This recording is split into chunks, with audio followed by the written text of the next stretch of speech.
जी cafe 8 आज के lecture का आगाज करते हैं। आज हमारा इस पूरे चैप्टर का सबसे अहम लेक्चर है। अटेंटिव हो के आपने सुनना है, छोटे छोटे कंसेप्ट्स हैं, लेकिन लेक्चर स्टार्ट करने से पहले मुझे ये बता दीजिए कल के लेक्चर में जो चीज़ें हमने पढ़ी आपको समझ आ गई? उनमें कोई प्रॉब्लम तो नहीं है? कोई क्वेश्चन पूछना चाहते हो तो पूछ लें। सैम्पलिंग रिस्क और नॉन सैम्पलिंग रिस्क की एग्जांपल देखें। अगर सैम्पलिंग की वजह से हम देखें, डिटेक्शन रिस्क क्या है? मिस स्टेटमेंट डिटेक्ट ना कर पाना। सैम्पलिंग रिस्क क्या है? अगर मिस स्टेटमेंट सैम्पलिंग की वजह से हम डिटेक्ट नहीं कर पाए, ये सैम्पलिंग रिस्क है। और अगर मिस स्टेटमेंट सैम्पलिंग के अलावा किसी और वजह से, यानी ऑडिटर की वजह से, उसकी नाअहली की वजह से मिस स्टेटमेंट डिटेक्ट नहीं कर पाए, ये नॉन सैम्पलिंग रिस्क है। ठीक है, हमने 100 में से 40 आइटम सेलेक्ट की, जो आइटम नंबर 75 थी जो सिलेक्शन में नहीं आई, उसमें गड़बड़ थी, मिस स्टेटमेंट थी, हम डिटेक्ट नहीं कर सके। कौन सा रिस्क है? सैम्पलिंग रिस्क, क्योंकि सैम्पलिंग की वजह से हुआ ना।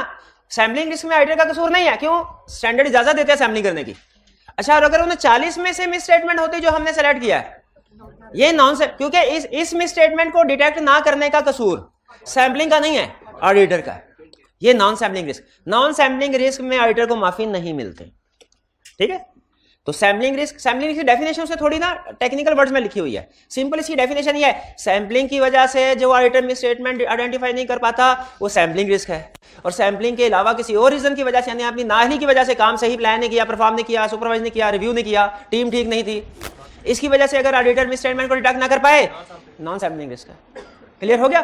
सैम्पलिंग रिस्क की डेफिनेशन थोड़ी सी आपको टेक्निकल वर्ड्स में लगेगी, लेकिन जब आप इसके ऊपर गौर करेंगे समझ आ जाती है कि risk that auditors conclusion based on sample might be different from the conclusion if entire population would have been tested.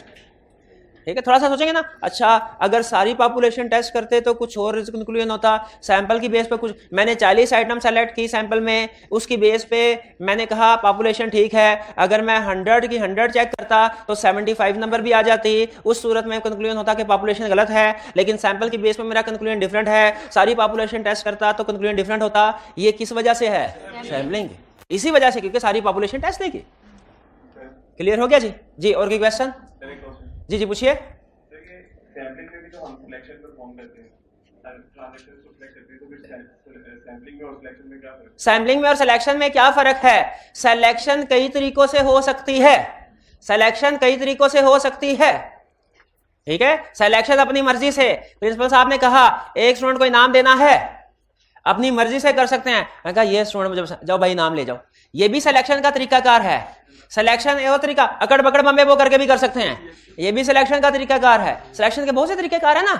ठीक है, तो सैम्पलिंग उनमें से एक तरीका है, सैम्पलिंग के अलावा भी तरीके हैं। ठीक है, सिलेक्शन के 3 तरीके बताए ना आपको। Selection mean 100% selection, specific item selection, sampling. 100% की भी एग्जांपल दी, स्पेसिफिक आइटम की भी एग्जांपल दी, और सैम्पलिंग को हम डिटेल में पढ़ रहे हैं। क्लियर हो गया मेरे भाई? तो यूं कह लीजिए, sampling is a method of selecting items.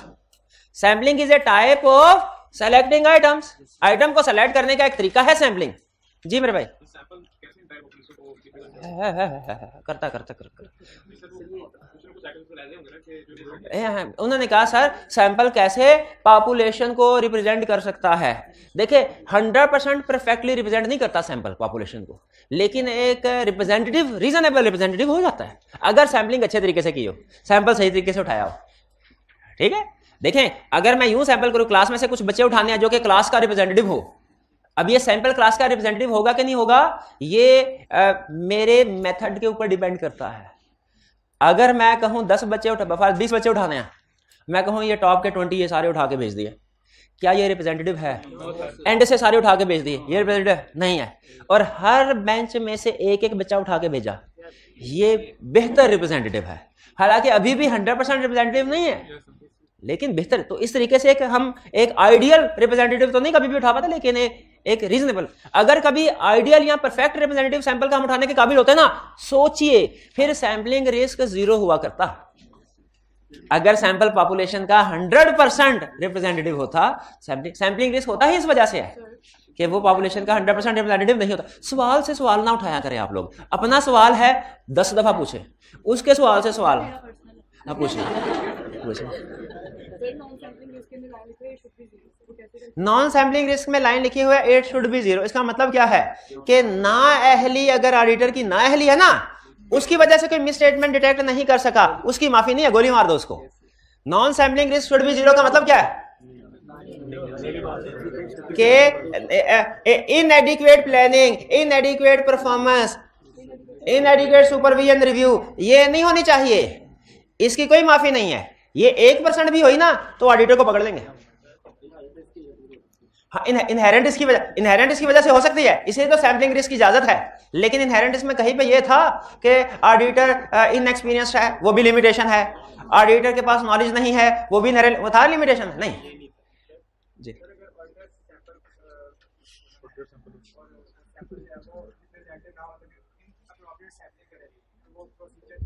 जी जी आगे चलते हैं, आगे चलते हैं। मैं क्वेश्चन आपका समझ गया, आप भी समझ जाए। नेक्स्ट चलते हैं, सैंपल डिजाइन। सैंपल डिजाइन वो हमारे सिलेबस की हद तक रिलेवेंट है, इसलिए मेरे भाई अब बेफिक्र है, इसको इग्नोर कर दो, कोई इशू नहीं इसमें। असल में कुछ सवालों के जवाब ना मजीद बहुत से सवालों को जन्म दे देते हैं, तो ऐसे सवालों को हम बेमौत मार दिया करते हैं। आगे कल हमने क्या स्टडी किया था? सैंपल। सैंपलिंग के step by step different approaches होती हैं, डिफरेंट स्टेप्स होते हैं। 4 बड़े स्टेप्स हैं सैंपलिंग के, याद है? सैंपल को डिजाइन करना, प्रोसीजर परफॉर्म करना, प्रोजेक्शन करना, रिजल्ट वैल्यूएट करना। 4 स्टेप्स हैं सैंपलिंग के बड़े। सैंपल को डिजाइन करना, प्रोसीजर परफॉर्म करना, प्रोजेक्शन करना, रिजल्ट वैल्यूएट करना। हम स्टडी कर रहे हैं आज पहला, सैंपल डिजाइन। सैंपल डिजाइन आपका अगला जो पूरा चैप्टर है ना, वो इस सैंपलिंग के स्टेप्स पे डिपेंडेंट है। उसमें हम 4 फेजेस स्टडी करेंगे, डिजाइन भी, प्रोसीजर भी, प्रोजेक्शन भी, रिजल्ट वैल्यूएट। आज का लेक्चर खास तौर पे डेडिकेटेड है सैंपल डिजाइन। सैंपल को डिजाइन कैसे करना है, और हमने स्टडी किया था सैंपल को डिजाइन करने का मतलब है कि पैरामीटर, रूल्स डिसाइड करना। इसमें क्या क्या स्टेप्स हैं? सबसे पहले हमने स्टेप नंबर 1, हमने सैंपलिंग का पर्पस डिसाइड करना है कि टेस्ट ऑफ कंट्रोल के लिए कर रहे हैं कि टेस्ट ऑफ डिटेल्स के लिए कर रहे हैं। हम कंप्लीटनेस की असर्शन को चेक कर रहे हैं कि अकरेंस की असर्शन को। क्यों? क्योंकि पर्पस के लिहाज से पॉपुलेशन डिसाइड होती है। कंप्लीटनेस की असर्शन चेक करनी है तो हमारी पॉपुलेशन मींस वो आइटम जिनमें से हमने सैंपल उठाना है, वो कुछ और होगी। कंप्लीटनेस के लिए वो जीडीएन बन जाएगी पॉपुलेशन। लेकिन अगर अकरेंस को वेरीफाई करना चाहते हैं तो वो रिकॉर्डेड सेल इनवॉइसेस बन जाएगी। तो स्टेप नंबर 1 आपने डिटरमिन करना है पर्पस एंड पॉपुलेशन। डिसाइड कर लिया। फर्ज कीजिए हमने डिसाइड किया सेल्स पे हमने टेस्ट ऑफ कंट्रोल के टेस्ट ऑफ डिटेल परफॉर्म करना है। सेल्स पे फर्ज कीजिए टेस्ट ऑफ डिटेल्स, और मकसद है हमारा अकरेंस को चेक करना कि जो सेल्स रिकॉर्ड हुई है एक्चुअली अकर हुई है कि नहीं। अकरेंस का यही मतलब था ना, चैप्टर 3 में अकरेंस का यही मतलब बड़ा था कि रिकॉर्डेड सेल्स एक्चुअली अकर हुई है कि नहीं देखना चाह रहे हैं, क्योंकि हमें खदशा है कि सेल्स कहीं फेक नहीं रिकॉर्ड हो गई हो। पर्पस डिसाइड कर लिया, उसकी बेस पे population decide. Next define what will be deviation और मिस स्टेटमेंट। डिसाइड करना है डेविएशन क्या। अच्छा एक चीज है में रखिएगा, सैंपलिंग टेस्ट ऑफ कंट्रोल के लिए भी परफॉर्म होती है, सैंपलिंग टेस्ट ऑफ डिटेल्स के लिए भी परफॉर्म होती है। मेरे पास एक ऑप्शन थी, पहले टेस्ट ऑफ कंट्रोल्स के स्टेप सारे बताओ, फिर टेस्ट ऑफ डिटेल्स के सारे स्टेप बताओ। दूसरी ऑप्शन थी कि स्टेप्स एक ही रखूं, जो स्टेप टेस्ट ऑफ कंट्रोल के लिए रेलिवेंट है वो आपको बता दूं, ये टेस्ट ऑफ कंट्रोल का है और ये वाला टेस्ट ऑफ डिटेल का है। क्योंकि कुछ स्टेप्स ऐसे हैं टेस्ट ऑफ कंट्रोल और टेस्ट ऑफ डिटेल दोनों की सैंपलिंग में कॉमन है, कुछ दोनों की सैंपलिंग में डिफरेंट है। ठीक है, तो मैंने क्या किया, अप्रोच को कंप्रीहेंसिव रखने के लिए कंप्लीट लिस्ट आपके सामने दे दी। इसमें जो स्टेप टेस्ट ऑफ कंट्रोल के लिए रेलिवेंट होगा वो आपको लहदा बता दूंगा, जो टेस्ट ऑफ डिटेल के लिए रेलिवेंट होगा वो लहदा बता दूंगा। एग्रीड? जैसे पहले वाला स्टेप टेस्ट ऑफ कंट्रोल के लिए भी होता है, टेस्ट ऑफ डिटेल के लिए भी होता है। दूसरे वाला step define what will be deviation और मिस स्टेटमेंट। डिफाइन करना है, अगर टेस्ट ऑफ कंट्रोल परफॉर्म कर रहे हैं तो ये स्टेप बन जाएगा define what will be deviation, और अगर टेस्ट ऑफ डिटेल्स परफॉर्म कर रहे हैं तो ये स्टेप बन जाएगा define what will be miss statement. मेरे कुछ समझ आई दूसरे स्टेप की? तो आपने डिफाइन कर दिया, लेकिन जाहिर है एक वक्त में या तो टेस्ट ऑफ कंट्रोल कर रहे होते हैं या टेस्ट ऑफ डिटेल्स। ठीक है, तो अगर टेस्ट ऑफ कंट्रोल कर रहे हैं तो पहले ये यहां तक रहेगा, मिस स्टेटमेंट निकल जाएगा, और अगर टेस्ट ऑफ डिटेल कर रहे हैं तो मिस स्टेटमेंट का लफ्ज आ जाएगा, डेविएशन निकल। एग्री करते हैं? डेविएशन में और मिस स्टेटमेंट में फर्क पता है आपको? डेविएशन में, वीकनेस में और डेफिशिएंसी में फर्क पता है? कोई शाबाश, कोई फर्क नहीं, शाबाश, सेम है। क्लियर? आगे चलते हैं। Next, make assessment of tolerable rate of deviation और टॉलरेबल मिस स्टेटमेंट। मेक, तीसरा स्टेप क्या है सैम्पलिंग में? असेस करें। क्या असेस करें? Tolerable rate of deviation. यहां क्या असेस करें? Tolerable misstatement. ये दोनों डिफरेंट टर्म्स हैं। टॉलरेबल रेट ऑफ डेविएशन और चीज है और टॉलरेबल मिसस्टेटमेंट और चीज है। अब बताइए सोच के, अगर टेस्ट ऑफ कंट्रोल परफॉर्म कर रहे हैं तो ये लाइन क्या हो जाएगी? असेस करें टॉलरेबल रेट ऑफ डेविएशन, और अगर टेस्ट ऑफ डिटेल परफॉर्म करें टॉलरेबल मिसस्टेटमेंट। चलिए टॉलरेबल रेट ऑफ और टॉलरेबल मिसस्टेटमेंट में फर्क है, ये पता चल गया आपको। एक टेस्ट ऑफ कंट्रोल के लिए रेट ऑफ डेविएशन और मिसस्टेटमेंट। अच्छा, आपको याद है मैंने आपको बताया था कि सैम्पलिंग एक स्पेशलाइज्ड टेक्निक है और इसमें हो सकता है कि नॉर्मल ऑडिट में कंसेप्ट किसी और तरीके से अप्लाई होता हो, सैम्पलिंग में किसी और तरीके से। दो तीन कंसेप्ट ऐसे हैं जो कि सैम्पलिंग, दो तीन टर्म्स या कंसेप्ट ऐसे हैं जो सैम्पलिंग में ही यूज होते हैं, इसके अलावा और किसी चैप्टर और किसी प्रोसीजर में यूज नहीं होते। दो तीन कंसेप्ट ऐसे हैं। वो कौन से हैं कंसेप्ट? एक प्रोजेक्शन का। प्रोजेक्शन सैम्पलिंग में करते हैं, सैम्पलिंग के अलावा प्रोजेक्शन नहीं करते। अगर आप स्पेसिफिक आइटम सिलेक्शन कर रहे हो प्रोजेक्शन नहीं करेंगे। 100% आइटम को सिलेक्ट करें प्रोजेक्शन नहीं करेंगे। सैम्पलिंग करें तभी प्रोजेक्शन करें। एक और आपको इंटरेस्टिंग बात बताऊं, एक फर्क तो ये बता दिया ना आपको कि सैम्पलिंग में प्रोजेक्शन होती है, नॉर्मल ऑडिट में नहीं होते। दूसरा फर्क, नॉर्मल ऑडिट में स्कोप लिमिटेशन होती है, सैम्पलिंग में स्कोप लिमिटेशन नहीं होती। ये कल डिस्कशन हुई थी ना। जिस मसले को, गड़बड़ को नॉर्मल ऑडिट में हम स्कोप लिमिटेशन कहते हैं, सैम्पलिंग में उसे क्या कहते हैं? डेविएशन। डेविएशन, ठीक है।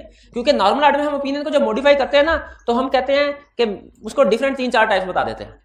सैम्पलिंग में हमारे सिर्फ दो ही कंक्लूजन होते हैं, दो तरह, या तो पॉपुलेशन ठीक है या गड़बड़ है। बस गड़बड़ किस किस्म की है ये सैम्पलिंग में नहीं एक्सप्लेन किया जाता। नॉर्मल ऑडिट में एक्सप्लेन करते हैं कि मॉडिफाइड ओपिनियन है, क्वालिफाइड ओपिनियन है, तो मिस स्टेटमेंट की वजह से है कि इसको नॉर्मल ऑडिट में डिस्कस करते हैं। लेकिन सैम्पलिंग में अगर कोई गड़बड़ हो तो हम उसके आगे फर्दर टाइप डिस्कस नहीं करते कि ये स्कोप लिमिटेशन है कि मिस स्टेटमेंट है। इसीलिए चाहे स्कोप लिमिटेशन चाहे मिस स्टेटमेंट, उसको इकट्ठा करके एक ही कैटेगरी में ले आते हैं। वो क्या कैटेगरी है? वो क्या? Miss statement. तो पहला फर्क क्या बताया आपको कि सैम्पलिंग में प्रोजेक्शन होती है, नॉर्मल ऑडिट में प्रोजेक्शन नहीं होती। दूसरा फर्क क्या बताया? नॉर्मल ऑडिट में स्कोप लिमिटेशन होती है, सैम्पलिंग में स्कोप लिमिटेशन नहीं होती। वो सैम्पलिंग में उसको कहां क्लासिफाई करते हैं? डेविएशन। तीसरा फर्क, नॉर्मल ऑडिट में मटीरियलिटी का कंसेप्ट यूज होता है, सैम्पलिंग में उस मटीरियलिटी के कंसेप्ट की एप्लीकेशन तो है लेकिन उसका नाम मटीरियलिटी नहीं है। उसका नाम मटीरियलिटी नहीं। नॉर्मल ऑडिट में जिसको मटीरियल कहते हैं ना, सैम्पलिंग में उसे टॉलरेबल कहते हैं। अगर आप थोड़ा सा सोचें तो कंसेप्ट मिलता है। मटीरियलिटी का मतलब भी यही होता है, ये मटीरियलिटी लेवल है ना मेरा, अगर इससे नीचे नीचे गड़बड़ होंगी ना तो मैं कहूंगा ठीक है, बर्दाश्त कर लूंगा। मटीरियलिटी से बर्दाश्त मतलब मैं कहूंगा ठीक है, और उससे ऊपर की होंगी मैं बर्दाश्त नहीं करूंगा।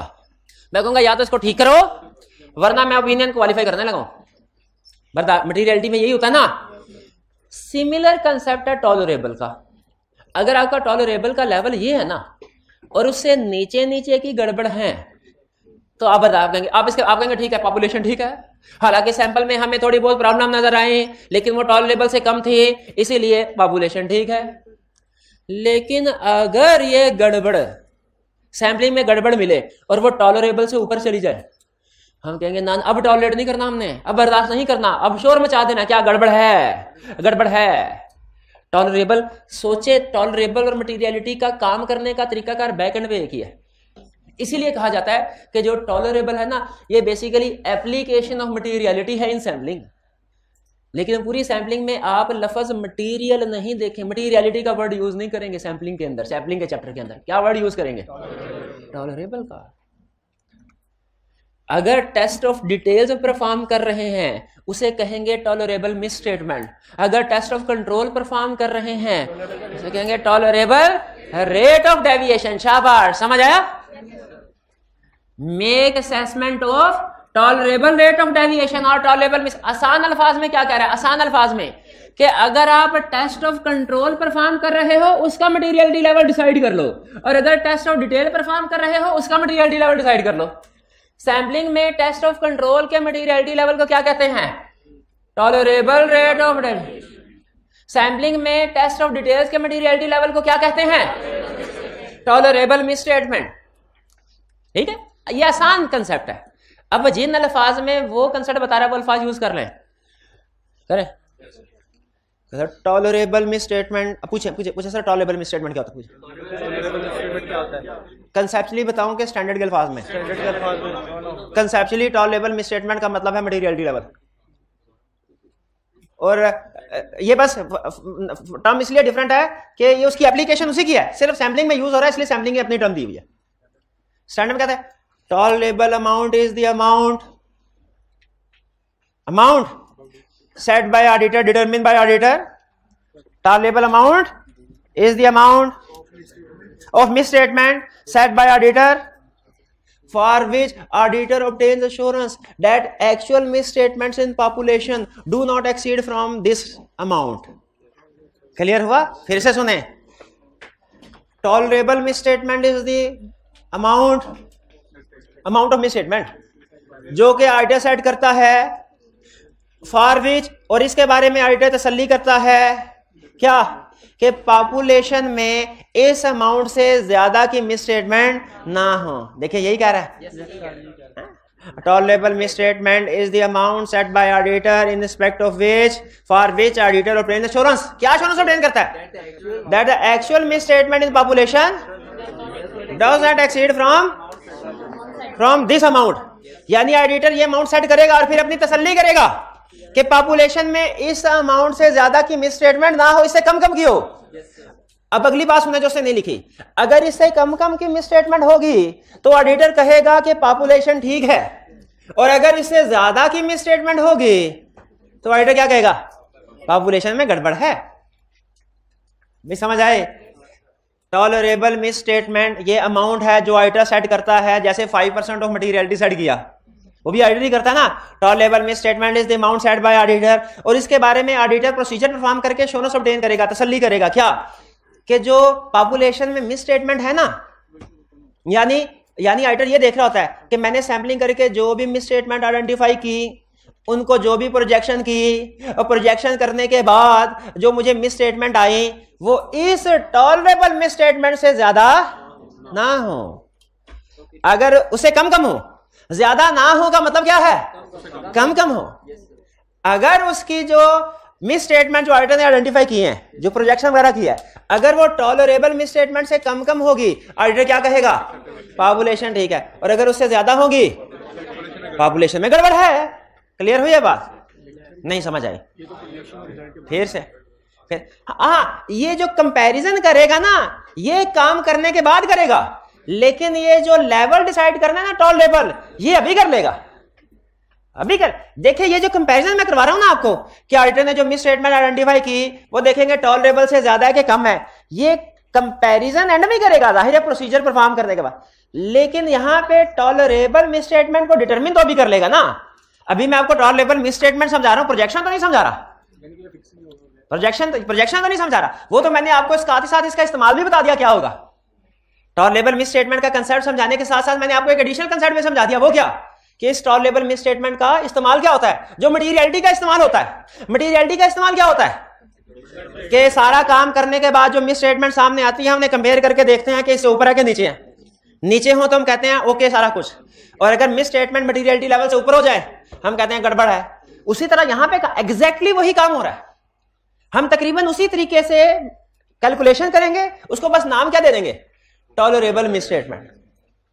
ठीक है, amount set bye auditor in respect of which auditor obtain assurance that. अच्छा ये कैलकुलेशन कैसे होगी इसको छोड़िए, ऑडिटर 5% ही समझिए आप। ठीक है, that actual misstatement in population does not exceed from this. Clear हो गया ये? अच्छा ये बात मैंने बताई आपको आधी, कोई बता सकता है बाकी की आधी बात क्या है? हाँ ये मैंने आपको बताया है, एक्सप्लेन किया है tolerable misstatement, tolerable rate of deviation भी यही कंसेप्ट 100% नहीं 99.9% यही कंसेप्ट। क्या? Tolerable rate of deviation is the rate of deviation set bye auditor in respect of which auditor obtain assurance that actual deviation in population does not exceed from this rate of deviation. क्यों भला? क्योंकि अगर actually जो auditor ने काम किया और actual rate of deviation जो वो इस टॉलरेबल से एक्सीड किया तो ऑडिटर क्या कहेगा? कंट्रोल्स वीक है। और अगर इस टॉलरेबल रेट से कम हुई पॉपुलेशन में डेविएशन, कंट्रोल स्ट्रांग है। तो टॉलरेबल रेट ऑफ डेविएशन की एप्लीकेशन भी वैसी ही है, यानी ऑडिटर स्टार्ट में सैंपलिंग परफॉर्म करने से पहले एक मटेरियलिटी लेवल सेट कर लेता है कि 5% तक डेविएशन हुई तो ठीक है, ये 5% टॉलरेबल रेट ऑफ डेविएशन है। फिर ऑडिटर कैलकुलेशन करता है कि एक्चुअली पॉपुलेशन में कितनी डेविएशन है। प्रोसीजर परफॉर्म करने के बाद अगर एक्चुअली पॉपुलेशन में डेविएशन 7% निकले तो ऑडिटर क्या कहेगा? कंट्रोल्स में गड़बड़ वीक है। और अगर एक्चुअली 3% निकले कंट्रोल। तो ये हमारा थ्रेशहोल्ड जो है जिसके साथ हमने कंपेयर करना है कि पॉपुलेशन में कितने मिसस्टेटमेंट डेविएशन सामने आई है, इसको क्या कहते हैं? Tolerable rate of deviation. अब समझ आई आपको? Tolerable rate of deviation is the rate of deviation set bye auditor for which auditor obtain assurance that actual deviations in population do not exceed from this rate of. अच्छा, ये क्यों लिखा है do not exceed? Do not exceed का मतलब क्या है? यानी कम कम रहे। क्योंकि अगर एक्चुअली डेविएशन इस टॉलरेबल से कम कम रहेंगी तो ऑडिटर क्या कहेगा? कंट्रोल स्ट्रांग है। और अगर उसकी डेविएशन जो उसने आइडेंटिफाई की टॉलरेबल से ज्यादा हो गई तो कहेगा कंट्रोल्स वीक है। तो ये एक तरह से मटेरियलिटी लेवल की तरह काम करता है। जो टॉलरेबल रेट ऑफ डेविएशन या टॉलरेबल मिसस्टेटमेंट है ना, ये मटेरियलिटी की तरह काम करता है। हम प्रोसीजर परफॉर्म करने के बाद जो भी गड़बड़ होती है उसे फिर इसके साथ कंपेयर कर लेते हैं। अगर इस लेवल से कम कम की हो तो हम कहते हैं ओके, सैंपलिंग से एविडेंस मिल गया, सैंपलिंग ने हमें सफिशिएंट एप्रोप्रिएट एविडेंस दे दिया। जैसे वो था ना एनालिटिकल प्रोसीजर में जो डिफरेंस आया उसको देखा एक्सेप्टेबल डिफरेंस, उसे कम कम है तो हमने कहा ओके, उससे ज्यादा है तो हमने कहा नहीं और काम भी करो और काम भी करो। एग्जैक्टली वही कंसेप्ट यहां पे है कि सैंपलिंग में हमने एक्सेप्टेबल डिफरेंस को क्या नाम दिया हुआ है? वहां पे भी एनालिटिकल प्रोसीजर में भी एक्सेप्टेबल डिफरेंस के साथ लिखा था ना, वो मटेरियलिटी ही है, मटेरियलिटी ही है। तो यहां पे भी ये जो टॉलरेबल जिसको कह रहे हैं मटेरियलिटी ही है। हम प्रोसीजर परफॉर्म करने के बाद जो बाद में सीखेंगे भी, हम उसके रिजल्ट को कंपेयर करते हैं इस टॉलरेबल के साथ। अगर टॉलरेबल से कम कम हो, अगर मिस स्टेटमेंट या डेविएशन जो भी आप कर रहे हैं टेस्ट ऑफ कंट्रोल, अगर टॉलरेबल से कम हो तो हमारा कंक्लूजन क्या होगा? ठीक है पॉपुलेशन। और अगर उससे ज्यादा हो तो गड़बड़ है। क्लियर? एक दफा जरा टॉलरेबल रेट ऑफ डेविएशन और टॉलरेबल मिस स्टेटमेंट की डेफिनेशन पढ़ लें। और एक चीज ध्यान में रखें, अल्फाज मिलते जुलते हैं, लेकिन अगर उसने टॉलरेबल रेट ऑफ डेविएशन पूछा, आपने टॉलरेबल मिस स्टेटमेंट को छाप दिया, 0 नंबर देगा। अगर टॉलरेबल मिस स्टेटमेंट पूछा, टॉलरेबल रेट ऑफ डेविएशन को छाप दिया, 0 नंबर देगा। और अगली बात सुने, अगर उसने कहा मटेरियलिटी को डिफाइन करें और आपने कहा सर ने तो कहा था कि दोनों एक ही हैं और टॉलरेबल की डेफिनेशन छाप दी, 0 नंबर देगा। और अगर आपको लगे नहीं टॉलरेबल रेट ऑफ डेविएशन की डेफिनेशन मुश्किल है, मटेरियलिटी की आसान है और सर ने कहा है दोनों एक ही हैं, तो अगर उसने एग्जाम में टॉलरेबल रेट ऑफ डेविएशन पूछा, आपने मटेरियलिटी छाप दिया, तो देखिए मिलते जुलते हैं कंसेप्ट, बैक एंड पे कंसेप्चुअल वर्किंग सेम है, लेकिन बहरहाल दोनों कंसेप्ट डिफरेंट है। मटेरियलिटी नॉर्मल ऑर्डर में यूज होता है और टॉलरेबल रेट ऑफ डेविएशन और टॉलरेबल मिसस्टेटमेंट सैंपलिंग के अलावा आप पूरे दुनिया के जितने भी स्टैंडर्ड किताबें हैं देख लें, सैंपलिंग के अलावा ना ये टर्म आपको और कहीं चैप्टर में नहीं मिलेगी। टॉलरेबल रेट ऑफ डेविएशन और टॉलरेबल मिस कहीं नहीं मिलेगी, गारंटी के साथ कह रहा हूं। अभी याद कर लेंगे, अभी हुई नहीं, 3-4 दफा तो बोल बैठा हूं, अभी हुई नहीं। क्या क्या अल्फाज यूज होंगे? Set bye auditor in respect of which auditor obtains assurance that actual rate of deviation in population does not exceed from this. ये क्लियर हो गया? एक तरह से हमने मटेरियलिटी लेवल, ठीक है, काम तो बाद में करना है, मिस स्टेटमेंट बाद में ढूंढेंगे, पहले मटेरियलिटी लेवल डिसाइड कर लिया। अच्छा, आप में से कोई स्टूडेंट बता सकता है कि मैंने पहले डेविएशन लिखा फिर मिस स्टेटमेंट लिखा, फिर नीचे पहले टॉलरेबल रेट ऑफ डेविएशन लिखा फिर टॉलरेबल मिस स्टेटमेंट लिखा? इसलिए कि हालांकि अगर मैं इनको आगे पीछे भी कर दूं ना तो दुनिया का कोई बंदा मुझे गलत साबित नहीं कर सकता। यही फर्क है आई कैप की बुक में और हमारे वाले के, है वो भी ठीक, गलत नहीं है, गलत नहीं है, ठीक है। इक्का दुक्का जगह पे इख्तलाफात हो सकते हैं प्रोफेशनल्स के, वो नेचुरल होते हैं, गलत नहीं। लेकिन क्या है कि वो उस्ताद नहीं है ना बनाने वाला, प्रोफेशनल है, मेरे से ज्यादा कॉम्पिटेंट होगा और मैं वाकई इस बात को मानता हूं, मेरे से ज्यादा एक्सपीरियंस होगा, लेकिन वो उस्ताद नहीं है। उसे नहीं पता स्टूडेंट का माइंड कैसे काम करता है, किन किन मसलों पे आके फंसता है। ठीक है, तो हमने इसीलिए तरतीब के वही कंसेप्ट है, थोड़ा सा आपको बाहर लिखने पर, लेकिन इससे कंसेप्ट बड़े बिल्ड होते हैं, आपको पता भी नहीं चलता आपके कंसेप्ट बिल्ड हो रहे हो। तो इसलिए आपने भी याद रखे, जब कभी ये इस तरह की चीजें लिखनी है ना, तो सिर्फ सही नहीं लिखना, उसको लॉजिकल अरेंजमेंट के साथ भी लिखना, इजी भी करके लिखना। स्टूडेंट के लिए असूल ये होता है कि चीजें सिर्फ ठीक होना काफी नहीं है, चीजों का आसान होना भी जरूरी होता है। आगे चलते हैं। Make assessment of expected rate of deviation or expected misstatement. ये लो, और टॉलरेबल समझ नहीं आ रही थी और एक और रेट ऑफ डेविएशन आ गया, और टॉलरेबल मिस स्टेटमेंट समझ नहीं आ रही थी और एक और मिस स्टेटमेंट आ गई एक्सपेक्टेड। ये एक्सपेक्टेड रेट ऑफ डेविएशन क्या है और एक्सपेक्टेड मिस स्टेटमेंट क्या, दोनों में फर्क क्या है? Explain with the help of an example. ये भाई हैं, ये घर जाके नहीं पढ़ते, केस स्टडीज में नहीं करते, होम असाइनमेंट नहीं करते, क्लास में बैठ के शोर मचाते रहते हैं। एक ये भाई, एक दूसरे भाई हैं, वो भाई चुप करके बैठे रहते हैं, काम करते रहते हैं, होम असाइनमेंट करके आते हैं, कोई चीज समझ में ना आए सवाल पूछ भी लेते हैं, असाइनमेंट भी करते हैं, टेस्ट भी देते हैं। अब सुनिए आई कैप के यही उनकी ये जिंदगी बना रहे अब।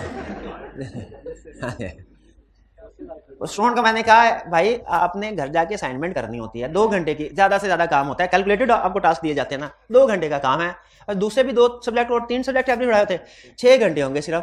ठीक है, तो आपने घर जाके और करना क्या होता है, 6 घंटे पढ़ना, पढ़ लें। तो कहता है सर फैमिली को भी टाइम देना होता है। तो सारे तेरी कौन सी फैमिली है टाइम देना, हमारी फैमिली तो खुद कह रही होगी शुक्र है निकला घर से, कहते हैं निकला घर से, कहते हैं बाहर ही जाओ बाहर है?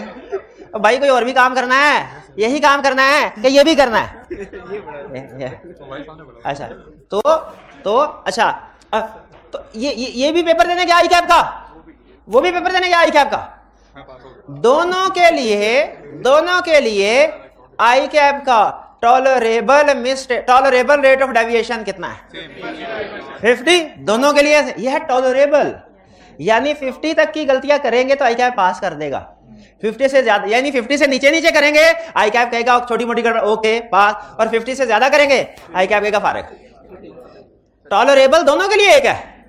अब सोच के बताइए भाई, चुप करके बैठना, सोच के बताइए, इनका एक्सपेक्टेड रेट ऑफ डेविएशन या मिस स्टेटमेंट और इनका expected rate of deviation same होगा कि फर्क है? इनका एक्सपेक्टेड रेट ऑफ इनका एक्सपेक्टेड कम है और इनका एक्सपेक्टेड रेट ऑफ डेविएशन ज्यादा है। यह है फर्क टॉलरेबल में और एक्सपेक्टेड में, यह है फर्क टॉलरेबल में एक्सपेक्टेड में।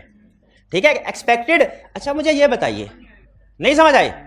टॉलरेबल का मतलब है वो लेवल जिससे नीचे के, फॉर एग्जांपल 5% है मटेरियलिटी लेवल, हमारा टॉलरेबल लेवल कितना हो गया? 5%। टॉलरेबल लेवल हमारा सारे क्लाइंट के लिए एक जैसा होता है, ऐसे 5% ऑफ प्रॉफिट मटेरियलिटी लेवल यही होता है ना। लेकिन एक क्लाइंट आपका ऐसा है वो थका हुआ है, उसमें FA पास लोग अकाउंटिंग कर रहे हैं, कोई तजर्बा नहीं है उन्हें अकाउंट्स बनाने का। दूसरा क्लाइंट ऐसा है जिसमें चार्टर्ड अकाउंटेंट काम कर रहे हैं, 10-12 साल से काम कर रहे हैं। बताइए मटेरियलिटी लेवल यानी टॉलरेबल दोनों में सेम है? लेकिन एक्सपेक्टेड मिस स्टेटमेंट किस दोनों में सेम है क्या? किसी में कम है, किसी में ज्यादा है। यही समझा रहा हूं। एक्सपेक्टेड का मतलब होता है कि हमारा अंदाजा इस क्लाइंट पे इस एरिया में कितनी मिस स्टेटमेंट आने वाली है। मेरा अगला क्वेश्चन आपसे ये है,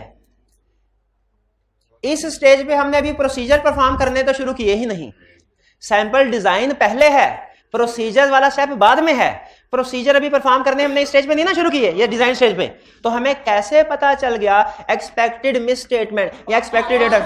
शाबाश, पास्ट एक्सपीरियंस से या अंडरस्टैंडिंग ऑफ एंटिटी से। अंडरस्टैंडिंग स्टेज पे हो सकता है आपको क्लाइंट के बारे में पता चल गया हो, ये तो फारिग है।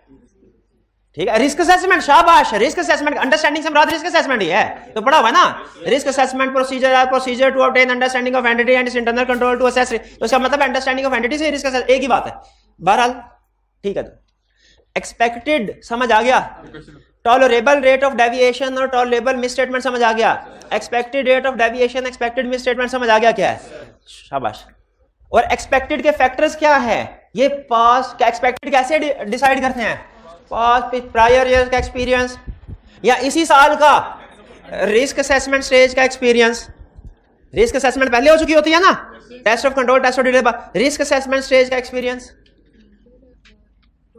ठीक है, ये आ गया हमारा expected rate of deviation, expected misstatement. आगे चलें, नेक्स्ट है हमारा सैम्पलिंग अप्रोच। सैम्पलिंग अप्रोच क्या है? सैम्पलिंग अप्रोच कहते हैं, अच्छा यहां तक समझ आ रहा है ना, कोई प्रॉब्लम तो नहीं है, ठीक है। सैम्पलिंग अप्रोच होती है काम सैम्पलिंग करने का तरीकाकार, सैम्पलिंग करने का तरीकाकार।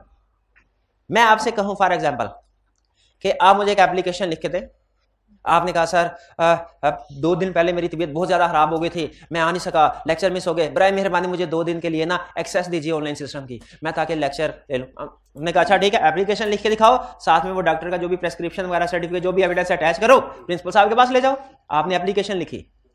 एप्लीकेशन लिखने के 2 तरीके हैं, पहला तरीका मैनुअल, दूसरा तरीका है with the help of computers, type कर लें भाई, ठीक है। अच्छा बताइए किस मेथड की इजाजत है? दोनों की, कोई फर्क तो नहीं है, दोनों की इजाजत है, लेकिन हर एक के अपने अपने प्लस और माइनस है, हर एक के अपने प्लस माइनस है, इजाजत दोनों की है।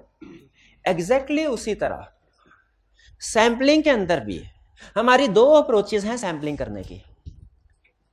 एक अप्रोच कहलाती है स्टैटिस्टिकल और दूसरी कहलाती है नॉन स्टैटिस्टिकल। स्टैटिस्टिकल अप्रोच क्या है? आप सैंपलिंग करते हुए स्टैटिस्टिकल टूल्स की हेल्प ले, सैंपलिंग करते हुए स्टैटिस्टिकल टूल्स की हेल्प ले। कुछ याद आया स्टैटिस्टिकल टूल से? स्टैट की टेक्निक यूज करें, सैंपलिंग करते हुए स्टैटिस्टिकल टेक्निक यूज करें, उससे स्टैटिस्टिकल सैंपलिंग कहेंगे। याद आया? Probability, random number, test of hypothesis, और उसमें रिस्क भी होता था, सैंपलिंग रिस्क कहते थे उसको, सैंपलिंग रिस्क कहते थे। चलो कोई ना कोई रिस्क होता था, अल्लाह जाने कोई ना कोई रिस्क होता था उसमें, ठीक है। क्या स्टैट में ये रिस्क वाला कोई टॉपिक होता था? क्या स्टैट में प्रोबेबिलिटी वाला कोई टॉपिक होता था? क्या स्टैट में रैंडम नंबर वाला टॉपिक होता था? तो जब आप स्टैटिस्टिकल टेक्निक के जरिए से सैंपलिंग करें तो ऐसी सैंपलिंग को क्या कहेंगे? सैंपलिंग। और ज़हन में रखिएगा स्टैटिस्टिकल सैंपलिंग वो जमाना गया जब हम बड़े बड़े फार्मूले, समेशन एफ क्या होता था, x minus x bar divided by इसमें पता नहीं क्या क्या होता था, वो गए। अब सारी कैलकुलेशन चुटकियों में होती है। अब की स्टैटिस्टिकल, आज के दौर में स्टैटिस्टिकल टेक्निक जो हम अप्लाई करते हैं कैलकुलेटर पे नहीं करते, किस पे करते हैं? कंप्यूटर्स पे करते हैं। तो इसका मतलब है स्टैटिस्टिकल टेक्निक्स में कंप्यूटर इस्तेमाल होता है। और नॉन स्टैटिस्टिकल टेक्निक कौन सी है? अगर आप सैंपलिंग करते हुए स्टैटिस्टिकल टेक्निक यूज ना करें यानी तो नॉन स्टैटिस्टिकल हो जाएगा। यानी अगर आप प्रोबेबिलिटी थ्योरी यूज नहीं करते सैंपलिंग में, अगर आप रैंडम सिलेक्शन नहीं करते, अगर आप सैंपलिंग रिस्क की मेजरमेंट नहीं करते तो फिर वो कौन सी सैंपलिंग होगी? नॉन स्टैटिस्टिकल सैंपलिंग होगी। तो सैंपलिंग की 2 अप्रोचेस हैं बड़ी, स्टैटिस्टिकल सैंपलिंग, नॉन। अगर आप आइटम को सेलेक्ट करते हुए रैंडम नंबर यूज करें, रिजल्ट को वैल्यूएट करते हुए प्रोबेबिलिटी थ्योरी यूज करें और सैंपलिंग रिस्क को मेजर करें, तो ये कौन सी अप्रोच है सर? स्टैटिस्टिकल। क्यों स्टैटिस्टिकल? इसमें स्टैटिस्टिकल टेक्निक्स यूज हो रही है। और अगर आप ये टेक्निक्स यूज ना करें तो इसे क्या कहेंगे? Non statistical approach. इसमें स्टैटिस्टिकल टेक्निक इस्तेमाल नहीं होती। भाई कुछ समझ आया? गैस कीजिए किसकी इजाजत दी हुई है स्टैंडर्ड ने, किसकी इजाजत नहीं दी? दोनों की इजाजत दी। कहते आपकी अपनी मर्जी है, ठीक है। अब मैं प्रैक्टिकली आपको बताता हूं क्या होता है। थोड़ी सी अब इसके ऊपर ना स्टैटिस्टिकल और नॉन स्टैटिस्टिकल के ऊपर डिबेट हो जाए। वैसे इस कंसेप्ट तो समझ आ गया ना, सैंपलिंग में अगर आप स्टैटिस्टिकल टेक्निक इस्तेमाल करते हैं तो वो स्टैटिस्टिकल सैंपलिंग कहलाती है। प्रैक्टिस में लोग कहते हैं अगर स्टैटिस्टिकल के अपने फायदे हैं अपने नुकसान है, नॉन स्टैटिस्टिकल के अपने फायदे अपने नुकसान है। स्टैटिस्टिकल का फायदा क्या है? स्टैटिस्टिकल का फायदा ये है कि हमें कंप्यूटर सॉफ्टवेयर अवेलेबल होते हैं उसको परफॉर्म करने के लिए, काम आसान हो जाता है, ह्यूमन जजमेंट निकल जाती है, हम बायस डिसीजन नहीं करते क्योंकि डिसीजन मेकिंग में जाहिर है कंप्यूटर इन्वॉल्व है, ठीक है। काम जल्दी हो जाता है। जब लार्ज पॉपुलेशन हो ना, ये तो हमने 100% स्टैटिस्टिक्स में पढ़ा था, तो कंप्यूटर्स की मदद से काम जल्दी हो जाता है। ये इसके कुछ फायदे हैं। लेकिन कहते हैं स्टैटिस्टिकल सैंपलिंग के कुछ नुकसान भी हैं। क्या नुकसान है?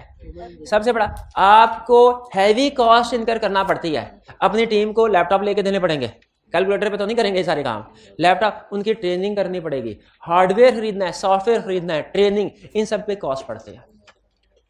और आपको एक और मजे की बात बताऊं, प्रैक्टिस में गैस कीजिए, स्टैटिस्टिकल सैम्पलिंग ज्यादा यूज होती है कि non statistical? Non statistical.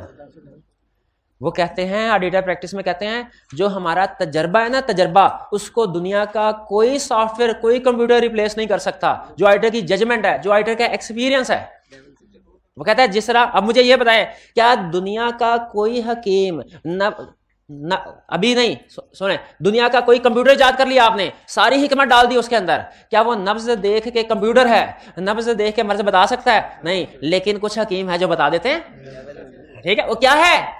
Judgement, experience. नहीं, आप जिसके पास गए वो फ्रॉडिया होगा। चले हकीम लुकमान की मिसाल ले लेते हैं, उनके बारे में मशहूर है, उनकी मिसाल है, वो तो ठीक है ना। अच्छा, हाँ जी। तो उसी तरह वो कहते हैं, याद रखें प्रैक्टिकली इसी तरह ऑडिटर के बारे में क्या मशहूर है भला? ऑडिटर के बारे में मशहूर है, ऑडिटर के सामने फाइनेंशियल स्टेटमेंट रखे ना, एक दफा फाइनेंशियल स्टेटमेंट में हाथ फेरता है ऑडिटर और बता देता है यहाँ पे मसला है, यहाँ पे मसला और यहाँ पे मसला है। दुनिया का कोई कंप्यूटर ये ऐसे बता सकता है? नहीं बता सकता। क्योंकि ऑडिटर का जजमेंट है, उसका एक्सपीरियंस है, ठीक है? ये इसलिए वो कहते हैं कि जब आप कंप्यूटर को ज्यादा इस्तेमाल करेंगे ना ऑडिट में, तो ऑडिटर प्रैक्टिस में कहते हैं फिर आहिस्ता आहिस्ता हमारी जरूरत खत्म होती जाएगी। ना, हम कंप्यूटर को कभी इस लेवल पे आने नहीं देंगे कि वो हमें रिप्लेस कर सके। हमारी जजमेंट जो है उसको कंप्यूटर कभी रिप्लेस नहीं कर सकता। इसीलिए प्रैक्टिस में जो मैंने खुद एक्सपीरियंस किया, जो रिसर्च बताती है, नॉन स्टैटिस्टिकल अप्रोच को ज्यादा प्रेफर किया जाता है, ठीक है? लेकिन बहरहाल आपकी अपनी मर्जी है, चाहे स्टैटिस्टिकल को अडॉप्ट करें, चाहे मना कोई नहीं है, लेकिन स्टैटिस्टिकल के अपने फायदे नुकसान है। असल में जो स्टैटिस्टिकल के फायदे हैं वो नॉन स्टैटिस्टिकल के नुकसान है, जो स्टैटिस्टिकल के नुकसान है नॉन स्टैटिस्टिकल। इसलिए हम सिर्फ एक ही पढ़ते हैं, क्या? स्टैटिस्टिकल सैम्पलिंग अप्रोचेस की दो टाइप्स हैं, स्टैटिस्टिकल और नॉन स्टैटिस्टिकल। स्टैटिस्टिकल अप्रोच कौन सी है? जिसमें स्टैटिस्टिकल टेक्निक्स यूज की जाती हैं। कौन कौन सी? तीन बताइए। Probability theory, random selection, probability theory, sampling risk की मेजरमेंट। और जिनमें ये कैरेक्टरिस्टिक्स नहीं होती, स्टैटिस्टिकल के फायदे क्या हैं? पहला फायदा साइंटिफिक टेक्निक्स है, सॉफ्टवेयर यूज होते हैं, फार्मूला यूज होते हैं, साबित शुदा सारे फार्मूले, एक्यूरेट और प्रिसाइज कैलकुलेशन होती है।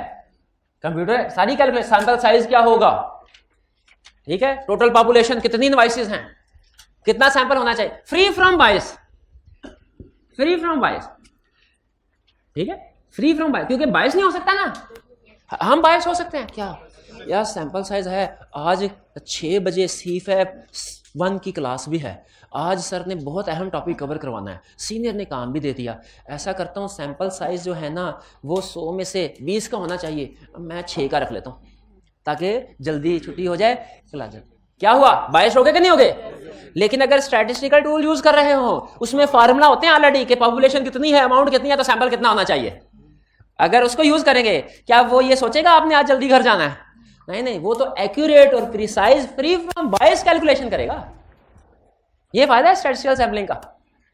सॉफ्टवेयर अवेलेबल है, इंस्टॉल करें और काम करें, क्लिक करें। आपको पता है ना, ये जो बड़े बड़े फार्मूला होते हैं ना, एक्सेल छोटा सा सॉफ्टवेयर, मतलब कंपैरेटिवली जनरल सॉफ्टवेयर है, छोटा तो नहीं, जनरल सॉफ्टवेयर है, इसमें बहुत से फार्मूलाज अवेलेबल है स्टैट के, आपको खुद से कैलकुलेशन। लार्ज पॉपुलेशन में इसको यूज करना एफिशिएंट वे होता है, यानी ये कुछ प्रोसीजर अगर रूटीन नेचर के है ना, उनको कंप्यूटर खुद ही परफॉर्म कर वेरीफाई कर लेता है। डिसएडवांटेजेस क्या है स्टैटिस्टिकल सैंपलिंग के? ह्यूमन जजमेंट इन्वॉल्व नहीं है इसमें, उसको रिप्लेस कर देता है। इन्वेस्टमेंट और ट्रेनिंग की जरूरत है। स्टैट भूल गई होती है हमें, क्या याद है? भूल गई है। फार्मूला याद होना तो दूर की बात है, ये भी नहीं हमें बाज़ औक़ात याद होता कि टॉपिक्स कितने थे, किस में कौन सा टॉपिक अप्लाई करना है किस सिचुएशन में। मिसअंडरस्टैंडिंग हो जाती है कि नहीं हो जाती? और लार्ज सैंपल साइज, कंप्यूटर बाज़ औक़ात इसमें है लार्ज सैंपल साइज रख लेता है, क्योंकि काम उसने थोड़ी करना है, हमने करना है, और हमारी लेट शेडिंग हो जाती है, हमारी लेट शेडिंग हो जाए लार्ज सैंपल साइज। तो ये कुछ फायदे और नुकसानात हैं।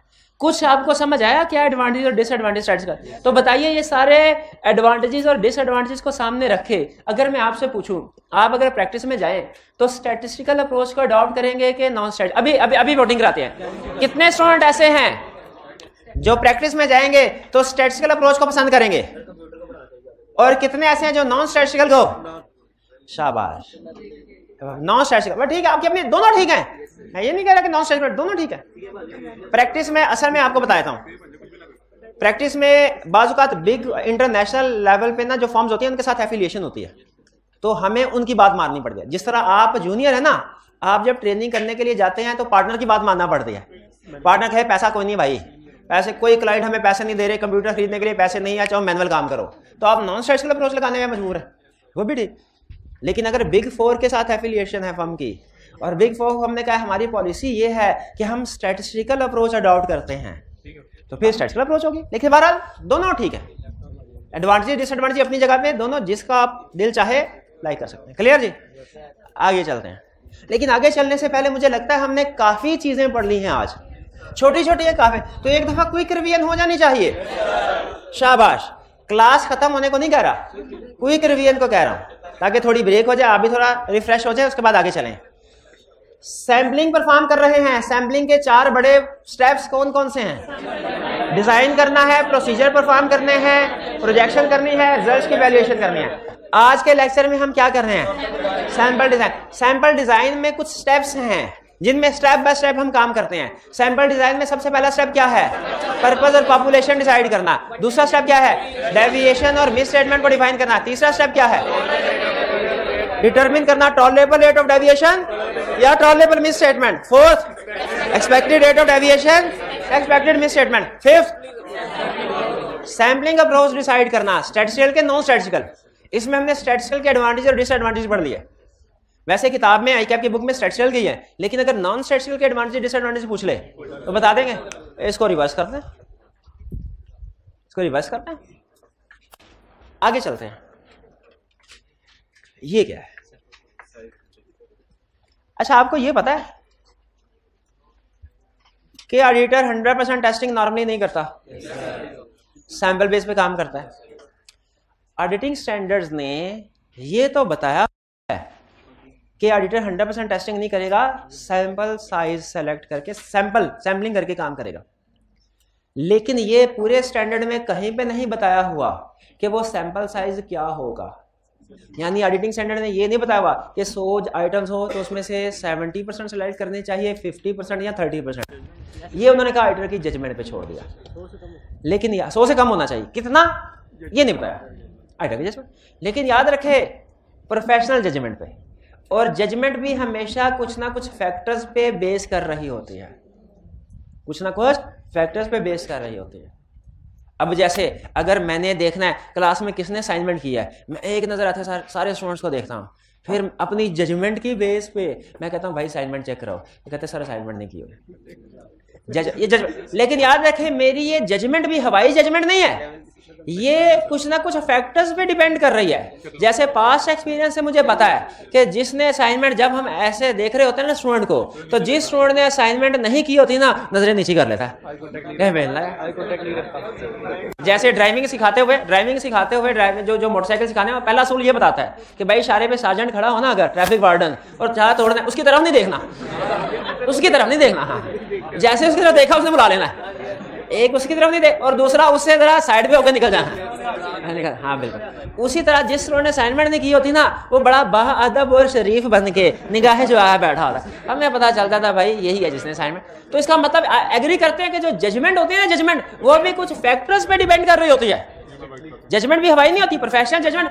तो उसने यही हमें बताया। याद रखें स्टैंडर्ड ने ये तो कहा कि सैंपलिंग बेसिस के ऊपर काम करें, लेकिन सैंपल साइज क्या होना चाहिए ये उसने खुद कैलकुलेट करके नहीं बताया, उसने हम पे छोड़ दिया। लेकिन कुछ फैक्टर्स बता दिए कि भाई ये फैक्टर्स होंगे तो सैंपल साइज बढ़ा देना, ये फैक्टर्स होंगे तो सैंपल साइज कम कर देना। चलो आज का बाकी का लेक्चर छोड़ा, आज सिर्फ यही कंसेप्ट हम पढ़ लें तो बहुत है। लेकिन अटेंटिव होके ये कंसेप्ट है, इसको क्रॉस किया है और कह रहे सर ये वाला पढ़ना आज हमने।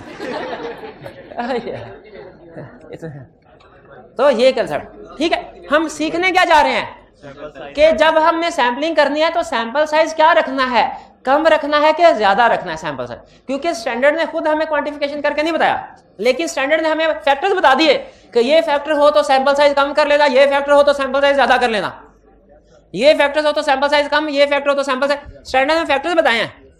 तो अब मैं आपसे ये डिसीजन करवाना चाहता हूं कि जो स्टैंडर्ड्स ने हमें फैक्टर्स बताए हैं ना, जो सैंपल साइज को इफेक्ट करते हैं, वो मैं 1 बाय 1 आपके सामने उसका नाम लूंगा, और आपने बताना है इस फैक्टर की वजह से हमारा सैंपल साइज बढ़ेगा कि कम होगा। प्रैक्टिकली सारे फैक्टर्स को सामने रख के हम डिसीजन करते हैं, ठीक है। किसी क्लाइंट पे आप जाएंगे ना, उसमें हो सकता है रिपेयर एक्सपेंस के एरिया में आपने 100 में से 70 ट्रांजैक्शन सेलेक्ट करे, दूसरे क्लाइंट पे जाएं हो सकता है 100 में से 30 ट्रांजैक्शन सेलेक्ट करें, रिपेयर एक्सपेंस का एरिया। तो ये फर्क किस वजह से होगा? इन फैक्टर्स की वजह से।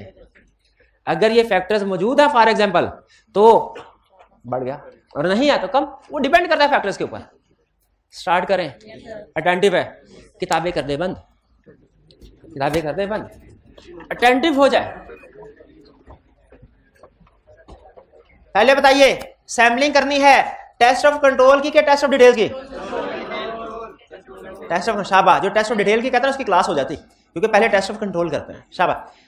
अच्छा बताए टेस्ट ऑफ कंट्रोल की भी सैम्पलिंग होती है, टेस्ट ऑफ डिटेल्स की भी? किसकी सिखाऊं? पहले किसके? Test of control. सुन लें, सबसे पहले आपने मुझे बताना है, मैं फैक्टर बताऊंगा, आपने बताना है कि उसका इफेक्ट सैंपल साइज पे क्या होगा, इंक्रीज क्या डिक्रीज।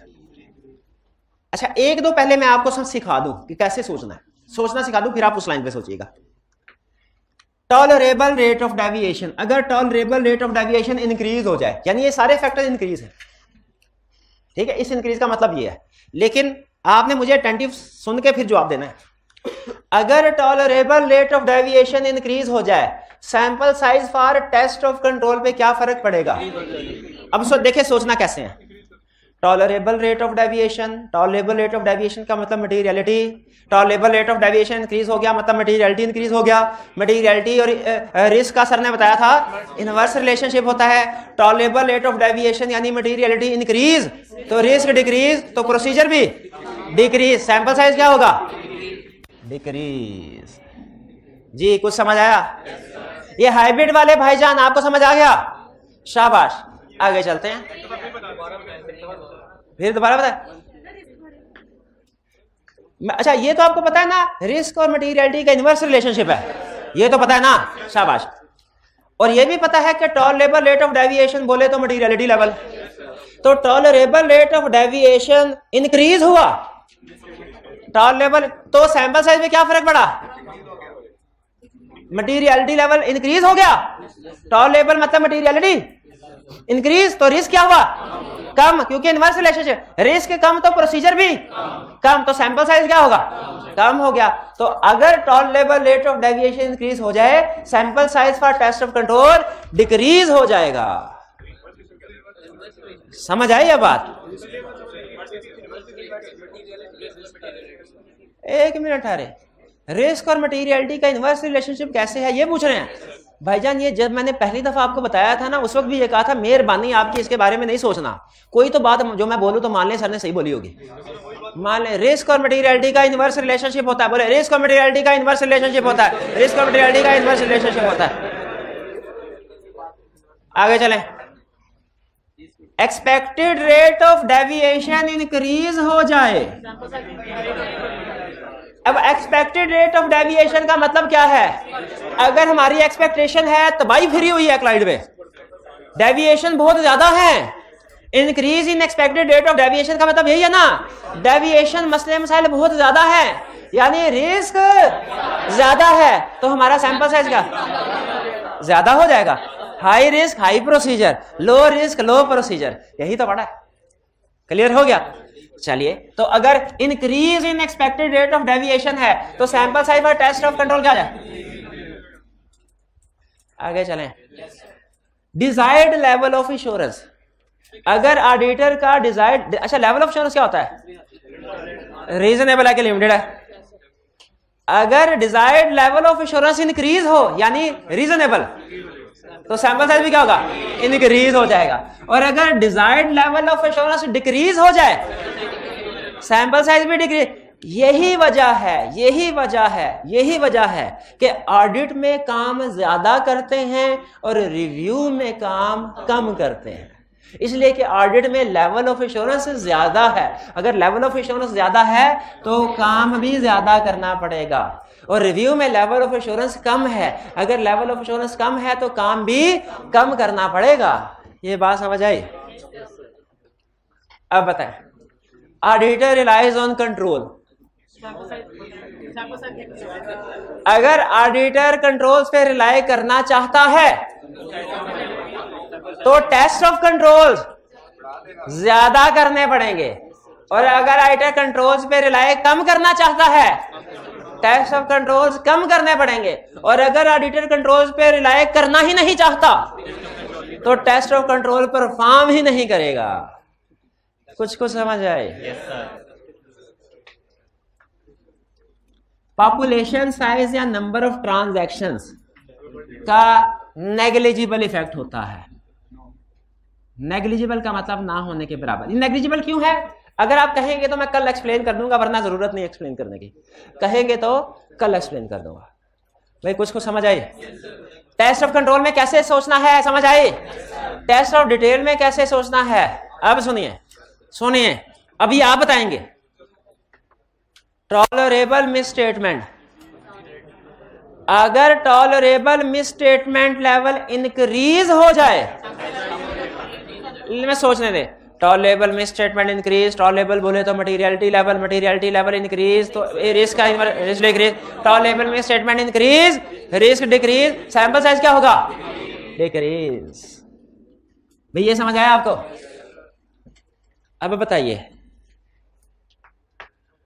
एक्सपेक्टेड मिसस्टेटमेंट अगर डिक्रीज हो जाए, सैंपल साइज पे क्या फर्क पड़ेगा? डिक्रीज, क्योंकि रिस्क कम हो जाएगा।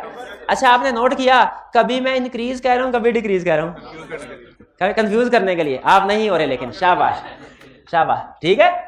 फिर से बताइए, अगर टॉलरेबल मिसस्टेटमेंट डिक्रीज हो जाए तो sample size for test of control पे क्या फर्क पड़ेगा?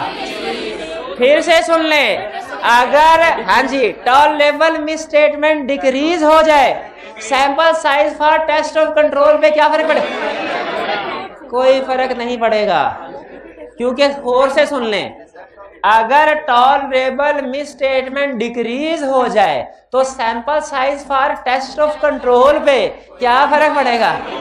आपने इंक्रीज डिक्रीज को तो पकड़ लिया, टेस्ट ऑफ कंट्रोल है कि टेस्ट ऑफ डिटेल, इसको स्किप कर गए। आई क्या आप ये दोनों तरीकों से दाव मारता है, कभी वो आपको इंक्रीज और डिक्रीज में फंसाएगा और कभी आपको test of control test of detail में। आपको ये ध्यान में रखना है कौन सा फैक्टर किधर एलिमेंट है। आप यहां पे लिखेंगे tolerable misstatement is not a relevant factor for sample size of test of control. ये आंसर है इसका, डिक्रीज नहीं है, इंक्रीज नहीं। समझ आई बात की? Desired level of assurance decrease, sample size for test of control में क्या फर्क पड़ेगा? यस, ये इधर भी यही है। डिजायर्ड लेवल ऑफ एश्योरेंस तो कॉमन है ऐसे ना करे, अभी सीखा है। डिजायर्ड लेवल ऑफ एश्योरेंस तो उधर भी है, ठीक है। Desired level of assurance increase तो sample size for test of detail increase, और अगर सैंपल अगर desired level of assurance decrease, sample size भी डिक्रीज। भाई समझ आ रही है कि नहीं? आपने कुछ भी नहीं करना, सिर्फ इंक्रीज डिक्रीज का फैसला करना है सोच के, सिर्फ इंक्रीज और कुछ भी नहीं करना। लेकिन अगर ये फैसला गलत तो क्वेश्चन गलत। जैसे वो बीआरएस में होता था ना, सिर्फ ये फैसला करना था आइटम ऐड में जाएगी कि लेस में जाएगी, लेकिन अगर गलत साइड पे कर दी तो। स्ट्रैटिफिकेशन ऑफ पॉपुलेशन, स्ट्रैटिफिकेशन से क्या होता है? स्ट्रैटिफिकेशन कहते हैं किसको है? क्लासिफिकेशन से क्या होता है? रिस्क कम होता है, याद है? स्ट्रैटिफिकेशन से सैम्पलिंग रिस्क कम होता है। तो अगर स्ट्रैटिफिकेशन की गई है तो सैंपल साइज क्या होगा? कम हो जाएगा। शाबाश। तो फिर बताइए, अगर स्ट्रैटिफिकेशन ऑफ पॉपुलेशन की गई है तो sample size for test of control पे क्या फर्क पड़ेगा? नहीं, sample size for test of control कहाँ है? उसके लिए इररेलेवेंट है। उसके क्यों इररेलेवेंट है? उस लिस्ट में है ही नहीं, नहीं है, स्टैंडर्ड ने नहीं दिया। हमें सोचने की जरूरत है क्यों नहीं है? हमें सोचने की क्यों नहीं है? नहीं है, स्टैंडर्ड में कुछ सोच समझ के तो बैठे होंगे, दिमाग कुछ आई होगी तो लिस्ट बना दी, तो ठीक है। अदर सब्सटेंटिव प्रोसीजर, अगर आप टेस्ट ऑफ डिटेल्स के बजाय एनालिटिकल प्रोसीजर से भी एविडेंस लेना है, कुछ प्रोसीजर एनालिटिकल से और कुछ टेस्ट ऑफ डिटेल से, तो सैंपल साइज क्या होगा? क्योंकि आधा एविडेंस आप अदर प्रोसीजर से ले रहे हैं तो इससे आधा लेना है, ये भी डिक्रीज। एक्सपेक्टेड मिसस्टेटमेंट इंक्रीज हो जाए तो क्या कहा था? सैंपल साइज इंक्रीज हो जाएगा। डिजायर्ड लेवल ऑफ एश्योरेंस तो ये भी इंक्रीज। बेहतरीन, शाबाश, नेग्लिजिबल, नेग्लिजिबल। अगर जरूरत नहीं है, अगर आप कहेंगे तो ये कल समझा दूंगा आपको पॉपुलेशन साइज वाला पार्ट, नेग्लिजिबल की जरूरत नहीं। क्लियर? अच्छा, मुझे बता सकते हैं आप कि मैंने ये स्किप करके ये क्यों करवाया, हालांकि ये भी करवा सकता था क्योंकि इसकी केस स्टडीज है और मैं चाहता था असाइनमेंट करके आए। हाँ जी, अब आपने होम असाइनमेंट सारी करके आनी है, सिर्फ जो सैंपल सिलेक्शन मेथड का थ्योरेटिकल क्वेश्चन होगा ना ये नहीं करना, बाकी सारी असाइनमेंट करके आनी है। क्लियर हो गया? असाइनमेंट किधर लिखी है? लर्निंग ऑब्जेक्टिव 3 के एंड। ठीक है, ये इस कंसेप्ट, इस लर्निंग ऑब्जेक्टिव के एंड पे जितने भी क्वेश्चन है सारे करने हैं। ठीक है जी, आज का लेक्चर यहाँ पे आवाज यहाँ कल आएगी, आवाज भी तस्वीर भी। आज का लेक्चर यहाँ खत्म करते हैं हम। अल्लाह हाफिज।